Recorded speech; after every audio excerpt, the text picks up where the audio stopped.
Part 2. My mother-in-law secretly filmed me for 6 months and posted videos online making fun of my cleaning skills, but when I found out and confronted her, she said it was just a prank and my husband took her side. Now she's being investigated by the police and everyone thinks I'm in the wrong. She filmed herself reorganizing my toiletries, making snide remarks about my excessive skincare products and medication.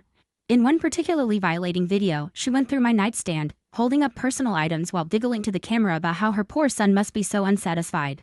The detective told me that the level of invasion and obsession displayed in these videos was some of the worst harassment they'd seen.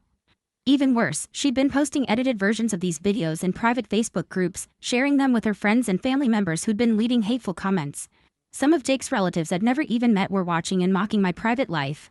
It's so much worse than I initially thought. This wasn't just about cleaning anymore, this was a systematic campaign to humiliate and degrade me.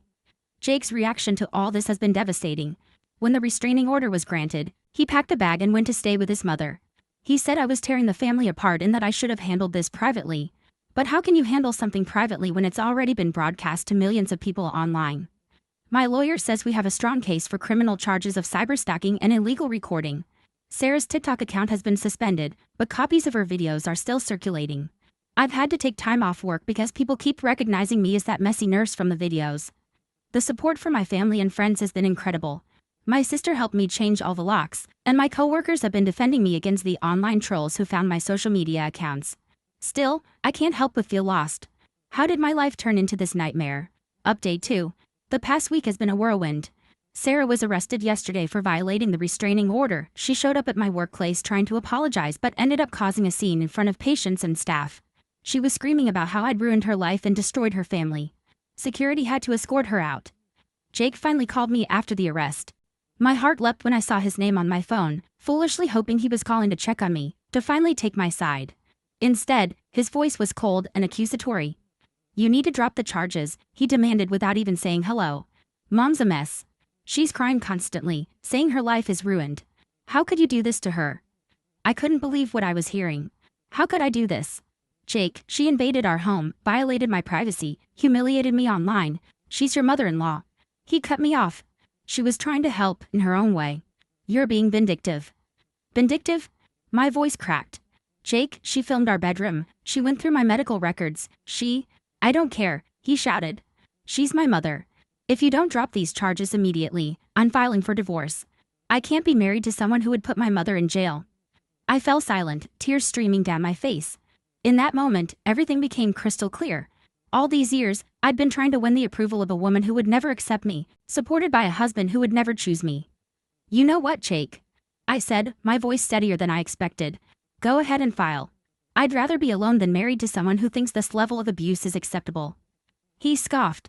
"You're really choosing this hill to die on?" "No," I replied. "I'm choosing to live on it." I hung up before he could respond.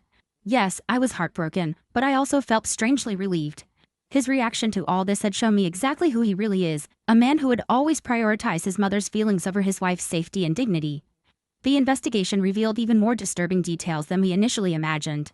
Sarah hadn't just created one social media account, she had an entire network of them across multiple platforms, all dedicated to mocking and humiliating me. There were Instagram accounts, Facebook groups, and even a blog called My Lazy Daughter-in-Law where she would write long posts analyzing my failures as a wife. The detective showed me evidence that Sarah had been methodically staging scenes in my house.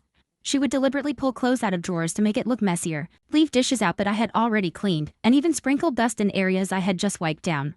In one particularly malicious video, she deliberately spilled coffee on our carpet, filmed it, and then posted it with the caption, "This stain has been here for weeks. Imagine living like this." They found text messages between Sarah and her friends planning these exposés, as she called them. She would coordinate with them about the best times to come over when I was at work, sharing my hospital schedule with them and arranging for different people to let her in when Jake wasn't around. It was a whole organized campaign of harassment that had been going on right under my nose. The detective said her behavior shows a clear pattern of obsession and harassment. My lawyer is now pushing for maximum charges. The evidence is damning, and Sarah's public meltdown at my workplace only helped our case. She's facing serious consequences for cyberstalking, breaking and entering, and violation of privacy laws. Update 3. It's been 3 months since my last update, and I can finally see the light at the end of this tunnel. Sarah accepted a plea deal, she's getting probation, mandatory counseling, and is legally barred from posting about me on social media. She also had to make a public apology, admitting that she staged many of the messy house scenes and had been obsessively stalking me. The divorce is proceeding smoothly. Jeff's family's behavior actually worked in my favor. His support of his mother's actions and subsequent abandonment when I stood up for myself made it easy for my lawyer to negotiate favorable terms. The most surprising development came from Sarah's husband, my father-in-law. He contacted me to apologize, saying he had no idea how far things had gone. He's filing for divorce himself, unable to reconcile with Sarah's actions and her refusal to acknowledge the gravity of what she did. I'm in therapy now, working through the trauma of having my privacy so thoroughly violated. My house is my sanctuary again. I installed a high-end security system, and coming home actually feels peaceful. Yes, sometimes there are dishes in the sink or unfolded laundry on the couch, but that's normal. That's human.